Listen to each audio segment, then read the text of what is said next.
Et si ce podcast était le début de votre nouvelle vie? Bienvenue sur Français dans le monde, le média de la mobilité internationale. Je suis Gauthier Seyss et j'ai le plaisir de passer 10 minutes avec Patrice Knanek. Dans 3 jours, il débute sa vie, sa nouvelle vie, en Californie. 10 minutes. 10 minutes. Le podcast des Français dans le monde. Patrice a 54 ans, comme moi. Il travaille dans les médias, comme moi. Et Patrice, je le connais dans la vraie vie. Il est chef d'entreprise dans le monde de l'audiovisuel et il va nous raconter le début de sa nouvelle vie. Bienvenue, Patrice. Écoute, Gauthier, je suis assez ému de pouvoir partager ce moment avec toi, puisqu'il faut quand même qu'on le dise. Absolument. Si en 92, un certain Gauthier, à l'époque sur Europe de Lille, ne m'avait pas permis de faire des chroniques dans le décrochage local le soir avec c'était Laurent Dereux, l'animateur, je n'aurais pas eu certainement cette carrière. Ça m'a fait énormément progresser. Je suis très touché, ému t'as pas changé. Tu n'as pas changé. Merci d'abord. Et puis, c'est vrai que moi aussi, je suis ému parce que du coup, on se connaît dans la vraie vie. Il s'avère que ton parcours de vie nous amène sur la radio des Français dans le monde aujourd'hui et qu'on va raconter une belle histoire à nos auditeurs. Et que du coup, on se retrouve, moi intervieweur, toi interviewé. La vie a plus d'imagination que n'emporte nos rêves, comme dit Ridley Scott. Oh, donc, c'est merveilleux, c'est merveilleux. On va commencer par revenir sur ton parcours. Tu es originaire du Touquet. Tu joues même au tennis avec le beau papa de notre président, s'il te plaît. Il m'a toujours battu d'ailleurs. Ah, il t'a toujours battu. Ouais. Tu vas passer un bac C pour les plus anciens. C'est donc un bac dans le monde de l'économie, une maîtrise à Villeneuve d'Ascq et puis tu vas débuter quelques stages, dont le stage dont tu viens de parler. Le journalisme t'a toujours attiré, les médias, tu voulais aller là-dedans, même si papa, maman étaient peut-être pas à fond dans le projet? Ah ben, je vois que tu me connais bien. Mon père, absolument pas. Moi, j'ai toujours rêvé de faire de la télévision et c'est un grand reporter qui m'a dit commence par la presse écrite, donc La Voix du Nord. J'ai fait quelques piges et puis derrière, effectivement, la radio et la télé, et ça m'a toujours attiré. Et pour la petite histoire, on verra, on en reparlera dans 10 ans. Ma grand-mère pensait que je serais dans le cinéma, mais pour l'instant, elle s'est trompée. Ah, pour l'instant, parce que dit le reste de ton parcours à suivre? Tu vas en effet fréquenter Europe 2, AB Sport, Canal+, où tu vas animer une émission de sport automobile pendant une quinzaine d'années et créer ta société en 2003 qui s'appelle In the Garden, donc une société d'audiovisuel. Mais dans un coin de ta tête, il y a toujours cet American Dream. Tu as toujours été fan, notamment de la Californie, de Los Angeles, des jeux Mattel, tu m'avais dit? Oui. Non, mais mes premiers jouets préférés, c'était les Big Jim, qui étaient plus petits que les Barbie, donc ça allait pas. Mais je préférais Big Jim à Ken, et c'est Mattel qui est une entreprise de Los Angeles.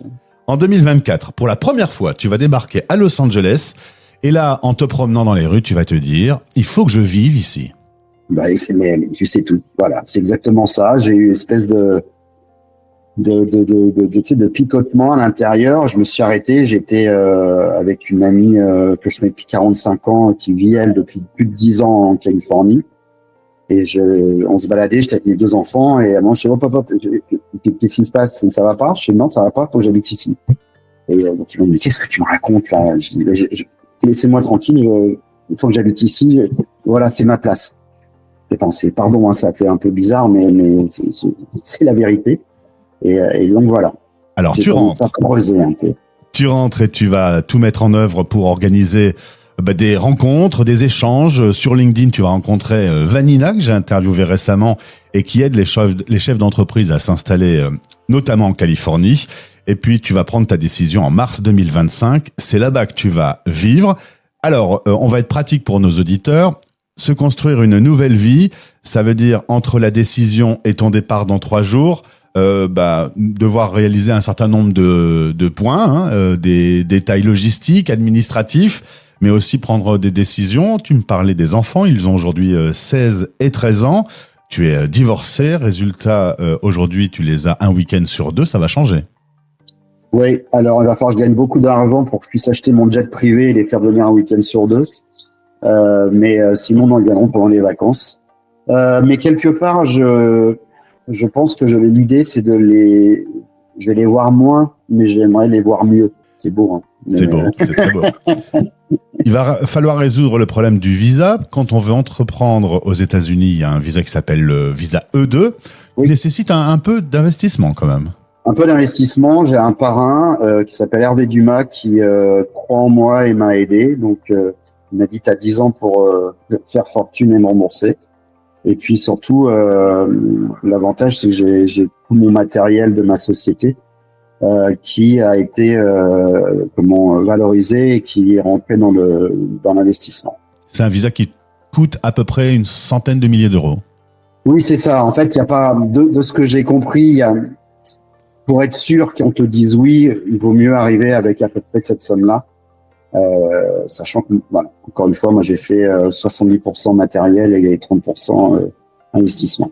Et au-delà du visa, faut aussi trouver un logement, organiser un peu sa nouvelle vie là-bas. Résultat, oui. Quand tu vas débarquer dans 3 jours avec tes 2 valises en soute et tes 2 valises en cuisine, en cabine, et tes 2 valises en cabine, tu auras ta vie sur toi. C'est ça. Je vais emmener 2 doudous de mes enfants dans mes bagages aussi, c'est important. Et puis on va redémarrer. Là, je vais être en coloc dans un premier temps avec le fils de mon ami. Bref, j'ai trouvé des bureaux super dans un studio photo avec vue sur l'océan. C'est pas facile. Est-ce qu'entre mars 2025, quand tu prends la décision, et ton départ dans 3 jours, il y a des moments où tu as failli tout stopper, tout arrêter? Ça m'est arrivé, surtout la nuit en fait, où tu es un peu avec le jet lag au départ, un peu déphasé. La nuit, on sait qu'on a souvent des idées noires, et là, c'est plus par rapport aux enfants. Et puis en même temps, je fais ça pour moi. Je fais ça pour eux aussi, qu'ils aient le choix ou l'opportunité de vivre autre chose et de découvrir des choses. Donc je me suis dit, j'ai quand même beaucoup de contacts, puisque ce qui est incroyable aux États-Unis, au-delà du fait que je sois extrêmement sympathique, et nous sommes d'accord, c'est que tu rencontres des gens très facilement, des chefs d'entreprise, avec des boîtes très importantes. Et là, j'ai fait mon petit tableau Excel, je suis à peu près à 100 contacts en 4 allers-retours, où chaque fois je suis resté 1 mois. Le mindset entrepreneurial est très différent en Californie. Oui. Toi, tu arrives avec une solide expérience dans le monde de l'audiovisuel, en échangeant avec des professionnels comme Vanina qui conseillent ses clients de bien s'entourer, de bien trouver son marché, d'avoir les bonnes assurances et de créer du réseau. Tout ça, tu l'as fait. Oui, je l'ai fait et je dois encore le faire. Mais en tout cas, tout ce que j'ai commencé à faire depuis le départ va complètement dans ce sens-là. Et effectivement, ce qu'il y a d'agréable, et encore une fois, là, je reste sur du factuel, et de l'expérience personnelle. 54 ans, 30 ans d'expérience, les gens te respectent et disent « Je pense que tu vas pouvoir nous aider avec ton savoir-faire ». Ça fait plusieurs années en France que je n'y arrive plus. Alors, j'ai aussi ma part de responsabilité, attention.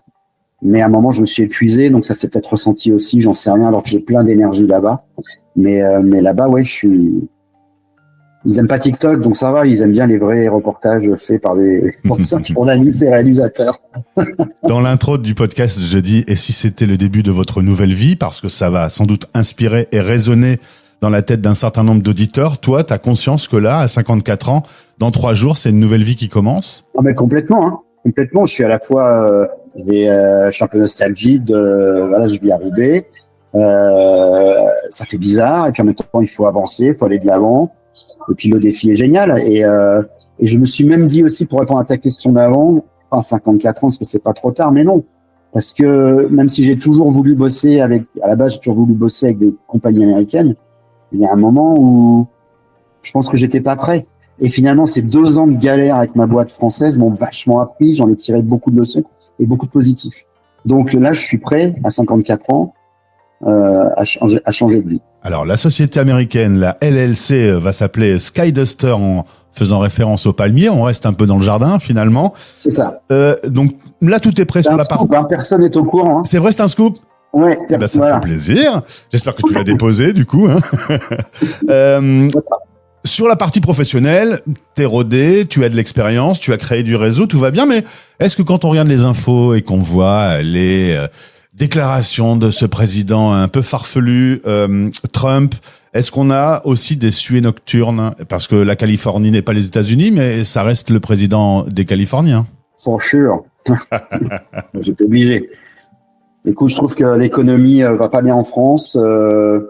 J'ai pas envie de parler de politique, je connais pas assez. Je sais aussi que les médias aiment bien exagérer des choses que j'ai pas forcément vécues. Alors après, moi, je suis à Ventura, je suis à 50 minutes au nord de Los Angeles, à 30 minutes au sud de Santa Barbara.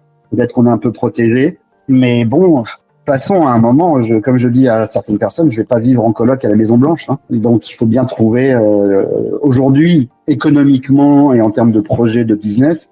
C'est là-bas où je peux, c'est mon choix numéro 1 parce que j'ai rencontré des gens, j'ai discuté. C'est pas un rêve, tu vois. Donc je me dis c'est la meilleure solution pour moi pour avancer, quoi. Eh bien Patrice, sur la radio des Français dans le monde, on aime que les histoires durent. Résultat, on va te laisser prendre l'avion, t'installer, défaire tes valises et puis on se retrouvera dans un mois pour que tu nous fasses un débrief de cette nouvelle vie qui commence sur le sol californien, en nous donnant en toute franchise les bons points, les mauvais points, les bonnes surprises, les mauvaises surprises. Et puis ton rapport à la France. Sache que si tu veux garder un petit bout de France avec toi, tu peux installer l'application Français dans le monde sur ton téléphone. Alors c'est déjà fait, cher ami. C'est très bien. Depuis longtemps, que ce soit clair entre nous. Voilà. Et je prendrai un autre décor, peut-être avec des palmiers derrière. Oui, ben là, la brique du Nord sera sans doute un décor que tu vas laisser derrière toi. Merci pour ce témoignage. On aime sur la radio des Français dans le monde vivre l'aventure de la mobilité internationale. Là, on la vit vraiment avant le départ. Donc, à suivre. Bon voyage à toi. Ben, je vous remercie infiniment. Vos podcasts sur la mobilité internationale sont sur fdlm.fr Français dans le monde et sur YouTube en cherchant Français dans le monde.